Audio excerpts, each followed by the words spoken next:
dearest, gentle hello people of Earth and possibly other planets. My name is Rachel-Roni and Bridgerton is back, baby. This steamy Netflix hit finally released part 2 of season 3, which means I finally gave it a watch because I refuse to take part in the horrendous 1-part, 2-part system that they are doing right now. And this season, honeybees, it's time to get this pollen. When Netflix first announced that they were going to be focusing season 3 on Colin and Penelope's story, I was a little bit disappointed because I am definitely a bigger fan of Benedict, both in the show and in his book. But I was glad that this meant that Penelope was gonna kind of stop pining over Colin because it was a little bit hard to watch sometimes, in my opinion. Like most people, I was spending 2020 at home, and when Bridgerton dropped on Netflix, I joined the masses in watching it. It is a romantic drama based on a book series written by Julia Quinn that focuses on the Bridgertons, a high society family in England during the Regency era, and their quests for love. Remember when they were trying to flex that this was like the most watched English show of all time, like on Netflix during season 1, and everybody was like, yeah, no duh, what else are we gonna be doing right now? Like, we're all at home watching TV. I liked the show for the most part when I was watching season 1, except for, ironically, the Simon and Daphne romantic storyline. Their chemistry is there, but in retrospect, especially compared to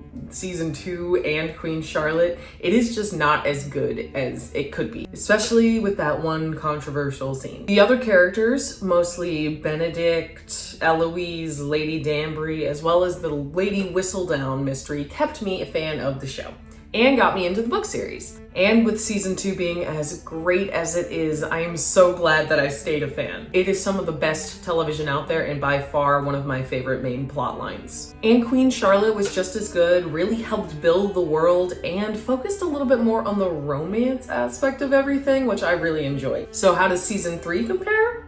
Let's talk about it. Instead of going episode by episode, I thought it might be more fun and honestly a little bit more coherent if we went by plotline, since there are quite frankly a lot this season. And it would have been a lot to bounce around to because I don't want to just focus on Colin and Penelope. I want to talk about all of it. So we'll go through our ABCs, starting with the Bridgertons. Obviously there's going to be spoilers.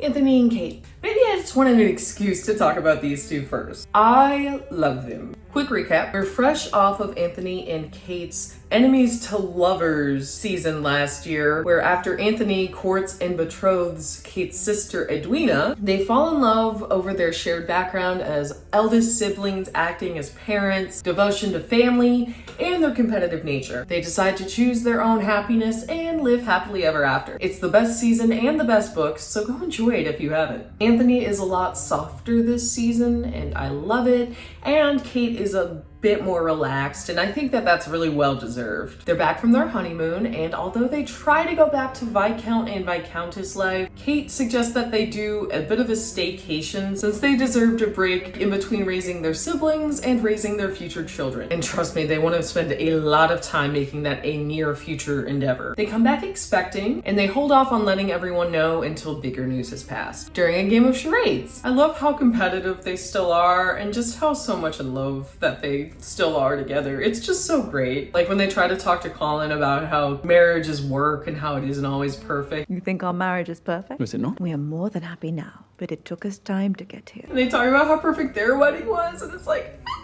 so cute. They just suit each other so well. When Anthony's about to freak out about his mom getting some, Kate's like, chill babe, all is well. And I love it. And I have mixed feelings about where they're going with these two from here. Kate talks fondly about India, and so Anthony's like, we should go right now. You have made yourself completely a part of our family. Our child will always be a Bridgerton. But I should like them to know that they are a Sharma as well. Know their history. And it is important for me to know it so that we can share that history with our child. Please do not make me love you more. I do not think I can bear it.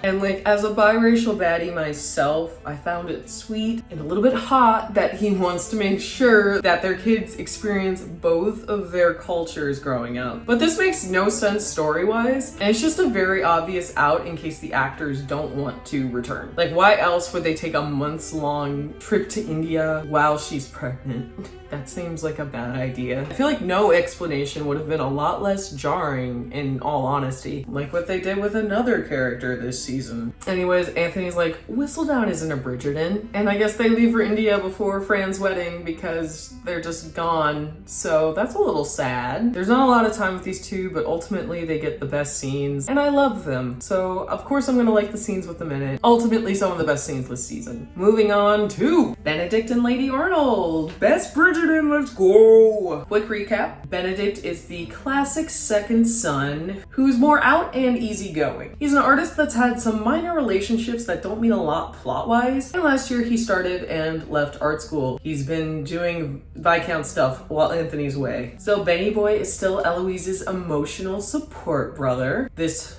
whole season. But on top of that, he gets yet another throwaway romance with one of my new favorite characters, Lady Tilly Arnold, an intelligent and confident widow. They meet at the ballooning event and start a casual relationship that lasts throughout the season. It goes well, and Tilly introduces Benedict to her friend Paul. After they talk about how they have possibly charted the same waters, if you catch my cold, Benedict catches Tilly and Paul kissing. What the fuck, Richard? And leaves, obviously.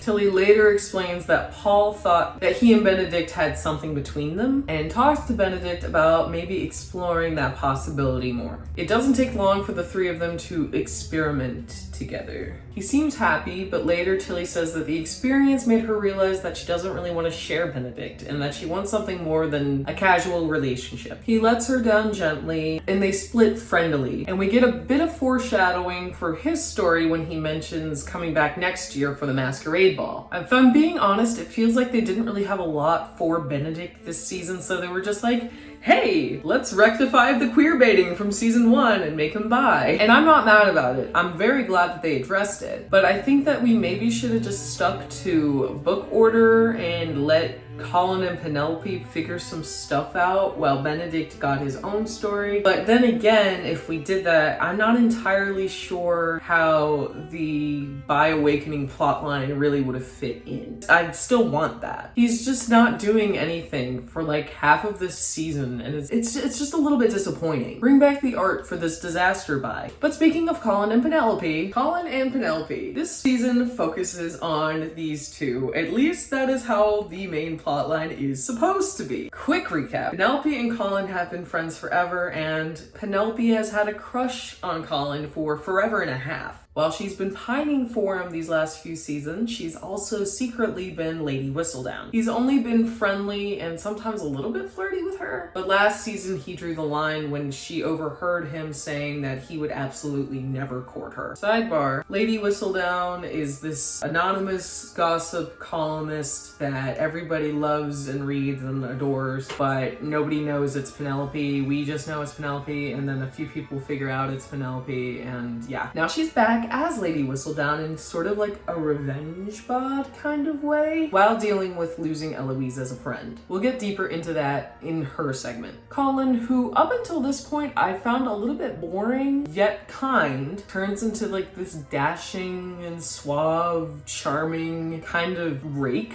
I guess. It's a little jarring at first, and everybody else thinks that it's weird too. He's back from traveling in 17 cities this summer, even though he already traveled last summer, so whatever. You get used to it. Hello, sailor!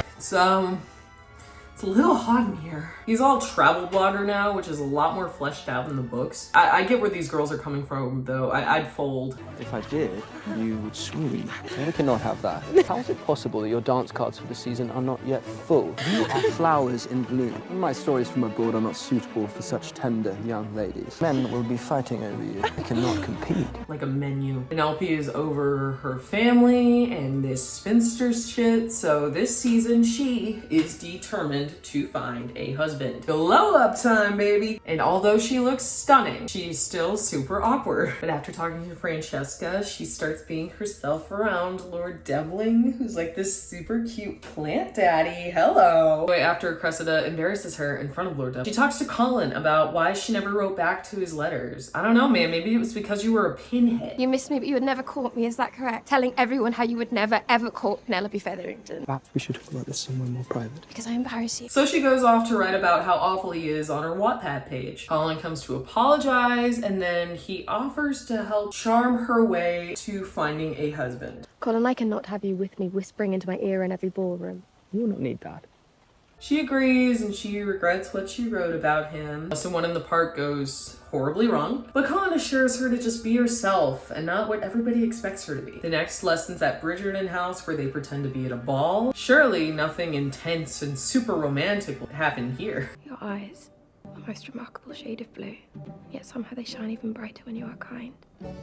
Pen reads Colin's travel log and he gets mad and more romantic stuff happens when she mends his broken hand or whatever. They meet at the ball and have a great time, and Pen is doing great until it's revealed that she's been taking lessons from Colin, and that's really embarrassing, bro. Later she asks Colin to kiss her as she's never been kissed, and they do. And then Colin starts dreaming about it. Ooh. And after Lady Whistledown prints the news, they fumble through ending the lessons. And later she talks to Lord Devling again. He doesn't read Whistledown and he doesn't care that she took lessons, and he's proud that she stepped away from the rest of the crowd. He's super sweet and understanding and they vibe. Colin continues to simp a little bit at the balloon event, and Pen is competing for Lord Devling's affections with Cressida Cowper when the balloon almost kills her.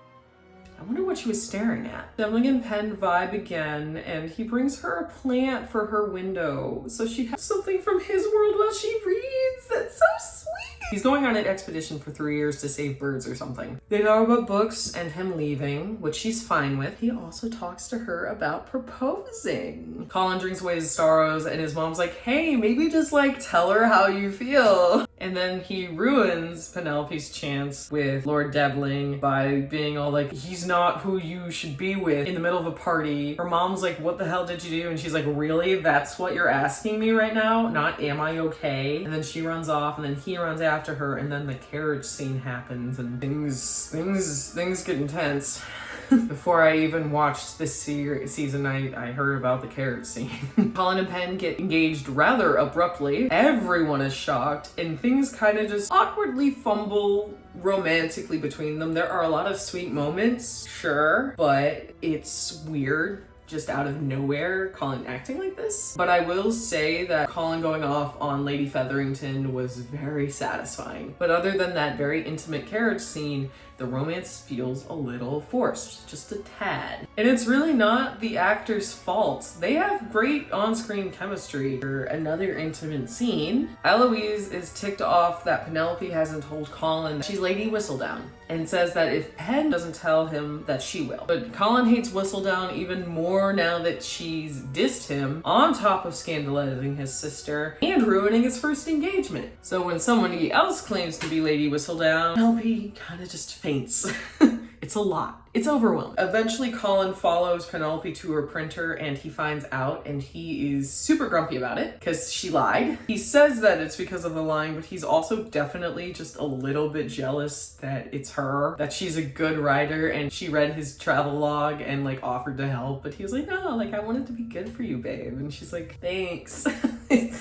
After they both do some soul searching and make out, a normal Bridgerton wedding happens for once. But when the queen decides to crash the wedding to out Lady Whistledown, they fight again. I guess the show's climax happens at the beginning of the last episode where Cressida threatens to reveal Penelope as Lady Whistledown and then blackmails her. But then Penelope's like, I can pay her. You have made that higher sum. Slightly more if we're being honest. and Colin's like, no, let me just talk to her, and he makes it worse. And Penelope comes out as Lady Whistledown herself, vowing to be better if she is able to continue to hold up the mantle. I don't know why they decided to do this now. It just feels very rushed. Like this could have happened 2 episodes ago and it would have made a little bit more sense, you know, like, ooh, some tension, building it up. But the queen calls a truce and Colin and Penelope decide that they are worthy of each other, I guess. That's the moral. Flash forward, Colin has published his book about his travels. Penelope decides to be a voice for the voiceless, and they produce the next Lord Featherington. What a mess!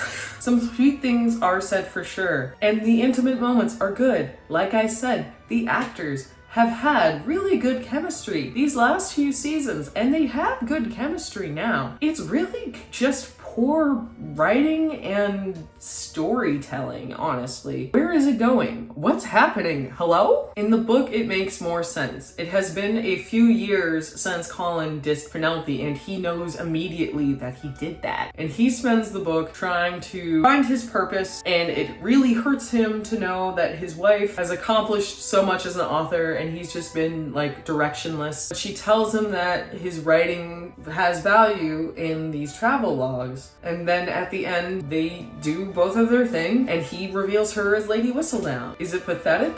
A little. But is it coherent?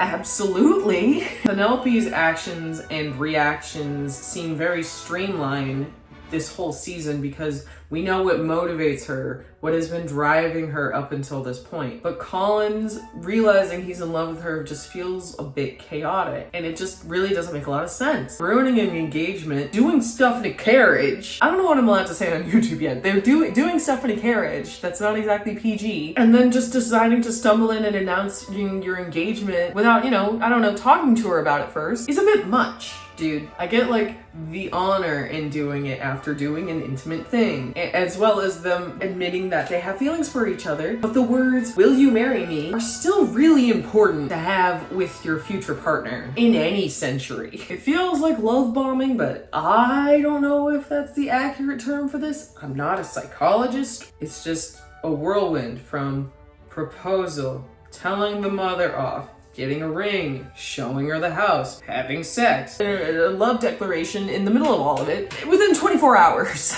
And then it's just coldness, not working things out. I am a man of honor, and we were intimate. Perhaps that was another part of your planned entrapment. Oh, hell no, man. What the fuck? Until you guys make out? That just doesn't make any sense. Like, the passion is there, for sure. The chemistry is there, for sure. But where's the love? If we took this season to go through Benedict's love story and by awakening, and have Colin realize his feelings for Penelope throughout the season, and she goes through her glow up, and there's still a little bit of tension because, he dissed her, and then explore it more during season 4, that makes a lot more sense to me. Maybe just have things work out more with Eloise, and maybe, just maybe, have Penelope marry Lord Debling, then he gets lost at sea. Wouldn't that be crazy? Wouldn't that be interesting? If we want to get nuts, that's my suggestion. But Lord Debling was such a great character to get added to this. It was so fun to see like a new kind of person that would be in this sort of society, like a vegan, burly, like outdoorsy guy. It was nice. Like, not a hunter guy. Like, I like animals guy. It was cute. It was nice. He was great. Overall though, the story didn't really leave me particularly thrilled for either character. Maybe a little bit more for Penelope because I liked Penelope's character before. She has more of a streamlined story overall, and I loved the body positivity that was going into the production of this behind the scenes and on screen. But I don't feel romanced. I don't feel love for the characters like I did, at least in season 2 and in Queen Charlotte. Hell, even in season 1, I think. I hope they do better with these two next season. I don't know what they're gonna do with them, but I hope it's something better. Moving on. Daphne and Simon. Quick recap, Daphne and Simon get married after a fake courtship to real courtship romance and get through Simon's daddy issues in season 1. Daphne and Simon aren't in this season at all. Daph is mentioned, obviously, but we never see her. They don't even talk about her whereabouts. Simon is not even mentioned at all. Next, Eloise and Cressida. Quick recap. Eloise is the rebel of the family who thinks that marriage is a dumb thing to focus on when women are capable of so much more. Her main goal was to unmask Lady Whistledown, unaware it was Penelope, until Lady Whistledown revealed in papers that she was going to political rallies unsupervised. When she gives up on finding Lady Whistledown, Penelope kind of loosens her grip a little bit too much and starts gossiping with Eloise, where Eloise puts 2 and 2 together and figures out that Penelope is Lady Whistledown. And now they aren't friends anymore. And Eloise is friends with Cressida Cowper, who has been the town's mean girl and Penelope's #1 hater ever since her debut.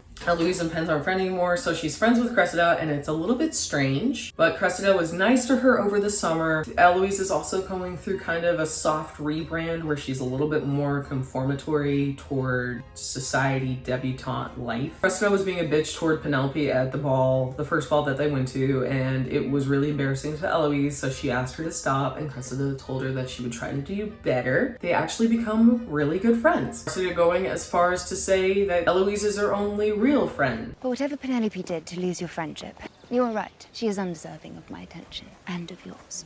Let us think only of ourselves. We are far more interesting.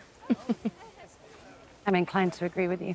Eloise accidentally spills the secret that Colin is giving lessons to Penelope, and she goes over to the Featherington house to apologize. And then throughout the season, we also learn that Cressida lives in a very toxic household. Her father is cold, withholding, abusive, cutting her allowance for her and her mother, and making it difficult for her to make her own decisions when it comes to finding a marriage partner. So she decides to pursue Lord Dudley. Problem is, Penelope is also pursuing him, and he likes Penelope more. And then after a bit of futile flirting, she shifts towards claiming the Lady Whistledown reveal reward money to buy her freedom by revealing herself to be Lady Whistledown. Flawless plan. Scandal writer for a daughter.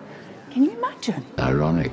When she doesn't live up to the Lady Whistledown style of writing, now running out of options, she tries to find the printer for Lady Whistledown and is somehow able to figure out it's Penelope by doing that. People who actually work with her and for her literally do not know who she is, but this guy who worked with a guy who knew her knows who she is? That doesn't make any sense. Girl could barely write an interesting sentence, yet she could figure out Lady Whistledown. Anywho, she blackmails Penelope, and when Colin tries to reason with her, like, I was lonely too, traveling, and I get it. Whistledown sucks, am I right? And a family's love is endearing. And she's like, dude, my family sucks eggs. I can't travel. Also, yeah, Lady Whistledown does suck. You do not sound as if you hate Whistledown. You sound as if you are jealous of her. No, I'm not. Also, my rate has doubled, and Lady Whistledown has to sing my praises. It isn't necessarily, like, needed now that she's planning on leaving anyway. But none of it ends up mattering because Penelope ends up revealing herself. And so Cressida is shipped off with her aunt into the countryside. Play stupid games, you win stupid prizes, I guess. But throughout all of this, Eloise knows what's going on. She knows that Cressida has a terrible family. She knows that deep down, she's actually a really nice person. And she knows that she's only impersonating Whistledown so that she's able to cut forward her own path, which you'd think that Eloise, of all people, would at least see the reasoning behind it, given as she thinks that women are more than marriage. But the plan is stupid, so I can see why she doesn't go along with it and help her. And she needs to keep up appearances of like, but you wrote terribly about me last year. So I guess I can kind of get why she turns Cressida down. But when she blackmails Penelope, couldn't she just be like, hey guys, she needs the money to escape this terrible life she has. Maybe we can just talk it out. Maybe we could claim the reward money ourselves and give it to her so she can get the fuck out of here. I know she was mean to Penelope, but I feel like from one kid that's been traumatized by a parent to another, she would at least feel a little bit of sympathy for her and figure something out. In the end, after talking with Benedict, Eloise and Penelope reconcile. It will be all right. It will. That storyline between the three of them is a lot more coherent than the Colin and Penelope one. It's a lot more interesting than the love stuff. But speaking of love, Francesca and Lord Kilmartin. Brief recap, Francesca is the least seen in Bridgerton. She's been off practicing the piano with her aunt these last 2 seasons? I forget where she was last. Anywho, Francesca is making her debut this season, which makes sense given how in the books she's already married at this point. Francesca is really into the pianoforte. I'm guessing spending an entire social season in Bath learning it makes you do that.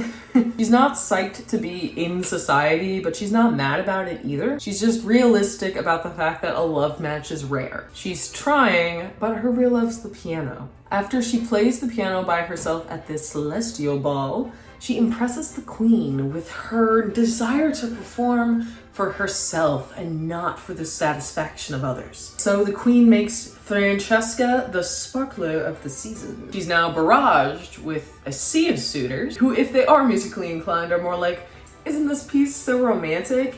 And she's more like, it has a beat and you can dance to it, and here's why that's really cool. But she finds herself in a very lovely moment of quiet with one John Sterling, Lord of Kilmartin, who calls on her the next day. These two sit in silence and vibe. As an introvert myself, I get it. It's very sweet.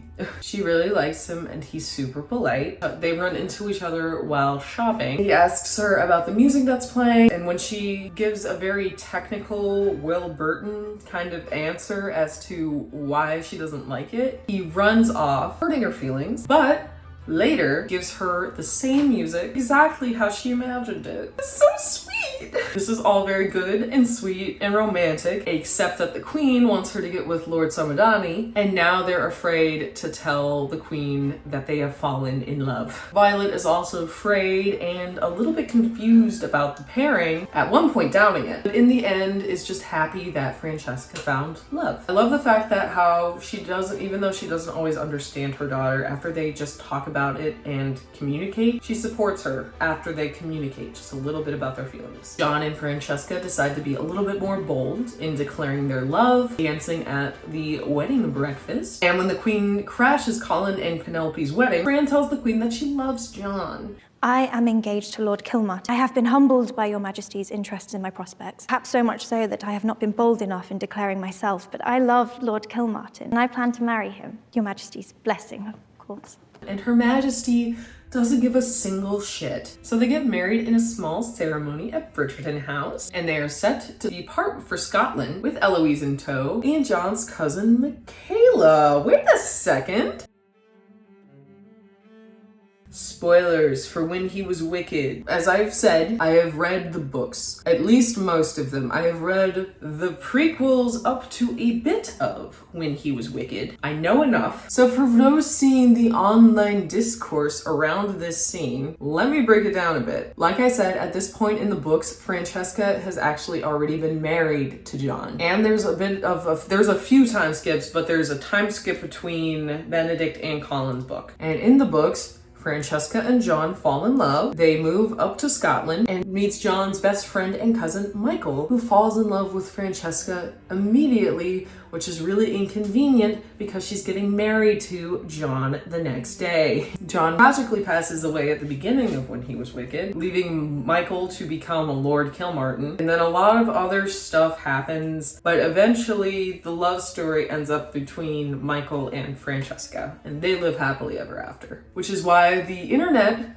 was so shocked, myself included, when we did not get Michael and instead got Michaela. But I think I was shocked in a bit of a different way because I am on board with it so far. I know I am not alone in that. Some people are okay with it. Some people that are very into the books are very not okay with it. But most book fans are upset right now. My thing is that in the little bit that we see, I think that Michaela embodies Michael from the story very well. She's flirtatious, she's confident, she's charming. I caution you, every sordid detail John has spoken about me is a lie.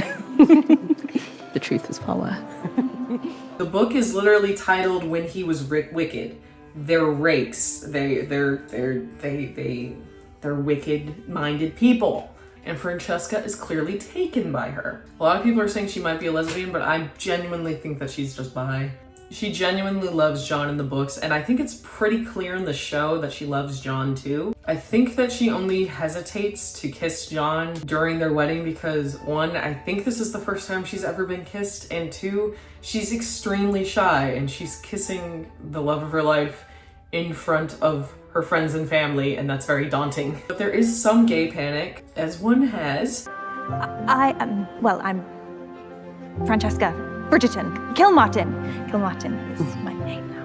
What am I gonna do? Not want a romantic story set where two women in a remote Scottish castle fall in love after shared trauma? Hello? That would be the most interesting thing that this show has done in like ever. Julia Quinn has gone on social media just to tell fans to trust the process and that it'll be good. But honestly, after this season, my disappointment probably won't lie in this choice, but how the story plays out. I just hope that they give John the love he deserves and they navigate this new character smoothly. Just don't mess this up, please. On to Gregory. Brief recap. Gregory is the youngest Bridgerton boy. That is about it. Gregory is just about the same this season. I like his banter with Hiin and the scene with the hat. Not much else to say. The actor does a great job playing him. Moving on. Hyacinth is the last Bridgerton who was born after their father passed away. Also about the same. I love her energy. She is so sweet after everybody gets married or she finds out that everybody's going to get married. I love it. And that's it for the Bridgerton kids.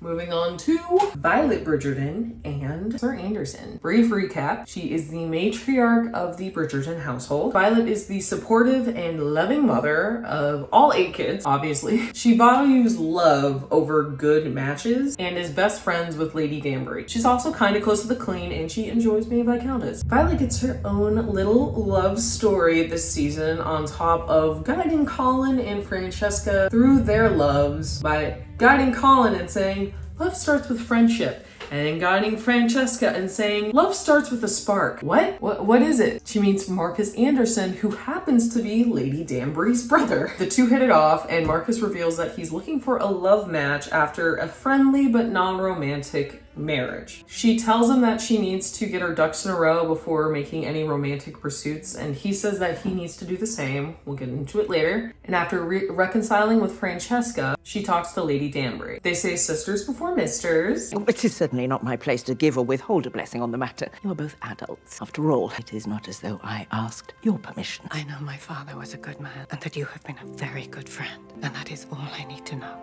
And my brother is a good man, and you are a good friend. That is all I need to know as well. But if he sours things between the two of you, I will pick you over him. I shall not lose you for his folly. There is nary a man alive with such power.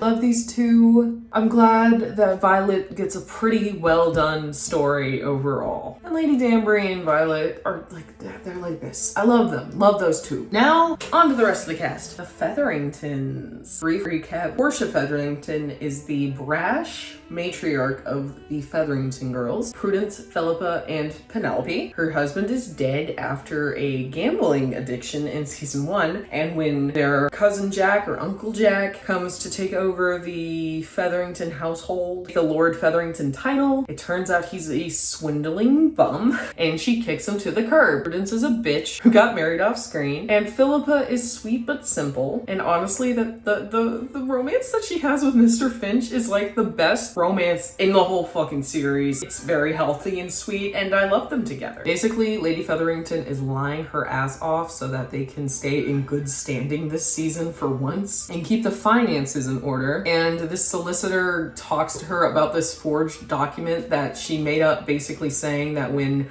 one of the girls produces a male heir, he will be the next Lord Featherington. So the girlies need to get pregnant like yesterday. A woman's pleasure is somewhat more subtle than a man's. You see, when he inserts himself. Inserts himself? Inserts himself where?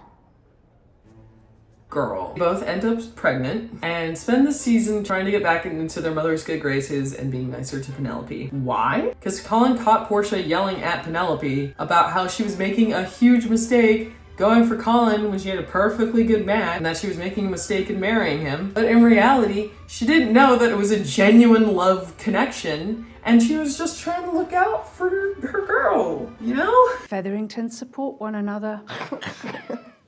Is that what you were doing earlier, supporting me? Get her, Jay! She just wants her girls to be secure. She's actually been really supportive of everybody kind of all season. Is she really mean doing it? Yes. But she's trying. Even when Penelope was trying to be courted by Lord Debling, she was trying to help her get with him. She becomes really sweet trying to plan Penelope's wedding breakfast. And after it's revealed to her that Penelope is Lady Whistledown and being a little bit disappointed in her daughter, she tries to help fix things. When Penelope finds out about the solicitor, they get into it a little bit. They reconcile, and she promises promises that she'll try to do better once they get through this scandal. Prudence and Philippa decide to throw their own ball and are shocked when they are able to secure these funds for this gorgeous, lavish ball, thinking that it was their mother, but in reality, Penelope gave some of the money from her Lady Whistledown column. And when Penelope is revealed to be Lady Whistledown at the ball, Philippa decides to be super helpful and sweet by shifting the attention.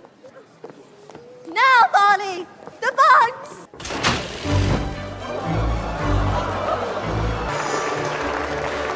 Literally my dream. I love butterflies so much. They're so pretty. All three girls end up giving birth, with Penelope producing the next Lord Featherington. Nice. Next, Queen Charlotte. Brief recap. Any recap I do is not going to do her justice. She's the queen. She's iconic. She loves gossip and is frenemies with Lady Whistledown. The queen is playing ball with Whistledown this season. She's bored with this season of The Bachelorette and is trying to find a diamond in the rough after the mamas of the ton want her to choose the next it girl. Her celestial ball look is my favorite look so far. It's such a good outfit. And at the celestial ball, that is where she decides that Francesca is going to be her sparkler. She chooses Lord Samadami for Francesca, and this whole season is kind of like a chess game between her and Lady Whistledown. So when her match for Francesca falls through and Lady Whistledown doesn't care, she decides to spice things up and offers up a £5,000 reward to reveal Lady Whistledown's identity. Lady Danbury warns her that if she does this, then the game is over. And then there's no more fun to be had. She's unimpressed by Cressida, especially after the real Lady Whistledown publishes her paper. And when Penelope reveals herself and promises to do better, she shows mercy.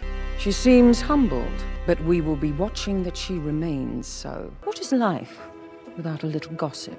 And the game keeps going. Cool beans. I do want to note that it is still so sweet that she's still wearing like older fashions so that she doesn't confuse Farmer George. Ugh, Queen Charlotte just literally made me love her more. Nothing can make me hate the queen in any seasons. She's great. Next, Lady Danbury. Brief recap. She is the shit stirrer and we stand. She's friends with the queen and with Violet and she's so cool. This woman is wonderful. It's her world and we are just living in it. She strings along the queen, she strings along the ton. I love it. All is well until her brother decides to show up. There's a lot of tension between them, but she reveals the reason why is because when she tried to run away the night before her wedding, Marcus told her father what was going on. I had a chance of happiness and you took it from me. Soma.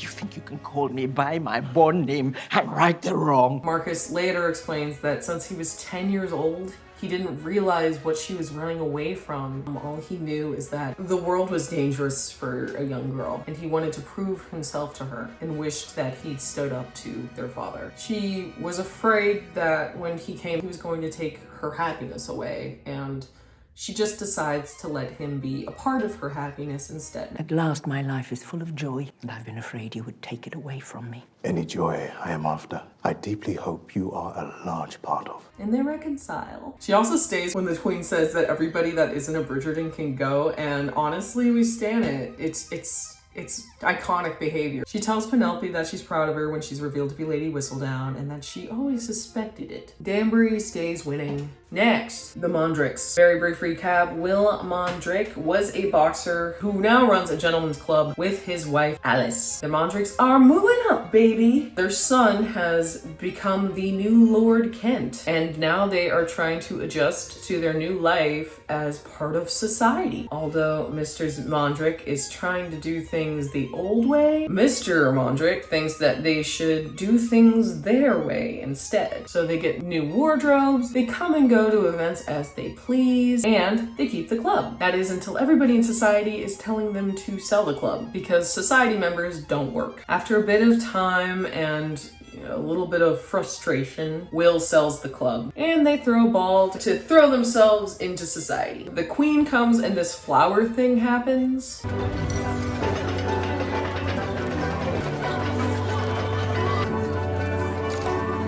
Not bad at all. Which is like cool, I guess, but not as cool as the butterflies, honestly. And then their story just kind of peters out. It's just like, well, I guess we have to go to like this event, and like it's them just like walking around the Bridgerton wedding, and that's like the last we really see of them. There's no real resolution. I feel like they could have kept owning the club, just like running it behind the scenes and not, you know, working in the club. It just feels like this show doesn't know what to do with these two, because the last few seasons they had like actual integral plot points to like the main stories, or at least the main side stories, and now they just didn't. So they just did not know what to do with them, and they thought, oh, well, this would be cool. And yeah, they stay winning, and that's really good for them, but they just did not know what else to do once they put them in this interesting situation. So they just tried something new and gave up on it. It was weird and disappointing. Next, Madame de la Quas. Recap: Madame de la Quas is the motiste. She is not really French, and she knows Penelope is Lady Whistledown. The fake Frenchie is super successful this season. Her actress, Catherine Drysdale, posted about how she moved up shops because she got a lot of good press from Lady Whistledown. She helps Penelope and Lady Mandrell. Yeah, there's some scenes in the modiste. Nothing much else. That's it for characters. Overall thoughts. Oh my god. It was okay, I guess. There were some things I liked about it though. I loved the ASL and disability representation this year, as well as the expanding POC and LGBTQ+ representation through actors and through backstories. Julie Andrews is a joy as always. I love her so much. She is my favorite actress on the planet. I hope they keep her as Lady Whistledown, because Penelope voiced the last part of the episode, but please bring Julie Andrews back. I like Penelope's shift from like yellow to green to Bridgerton blue to show that she's a part of the family now. I thought that was neat. There was way too much going on this season in general. The romance was not as satisfying as these last few seasons.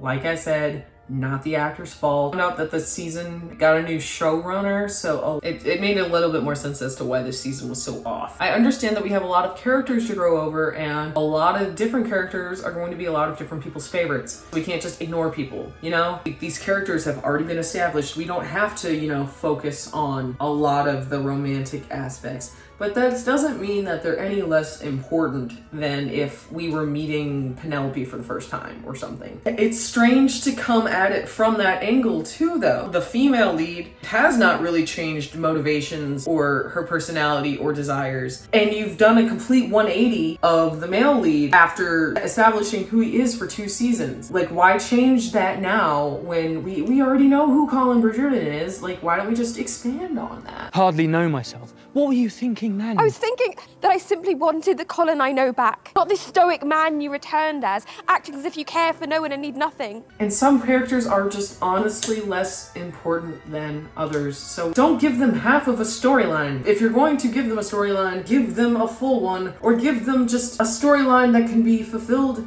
in an episode and keep the main plot's overarching thing going. That makes sense to me. Obviously, I'm gonna be watching season 4 because Benedict is my favorite. I want to see what they do with Sophie. But I hope all of the Bridgerton's romances get fleshed out more. That's really all I can hope for. They all deserve it. I'm going to assume that this video is a little bit longer than ones I've posted before, so thank you so much for watching. Did you like this season? Are you a fan of books as well as the show? If so, which one are you liking more? Are you liking the changes? Are you disliking the changes? What are your hopes for season 4? Who's your favorite Bridgerton? Please comment below. If you enjoyed the video, please like it, and please consider subscribing if you haven't already. Thank you so much again for watching. I hope you liked my outfit. I got as Bridgerton-y as I could. It's not exactly Regency wear, and I don't have any gloves, but I figured since the show doesn't really do historical accurate costumes, I didn't have to either. Have a good one, whatever you're having. I'll see you in the next video. Goodbye.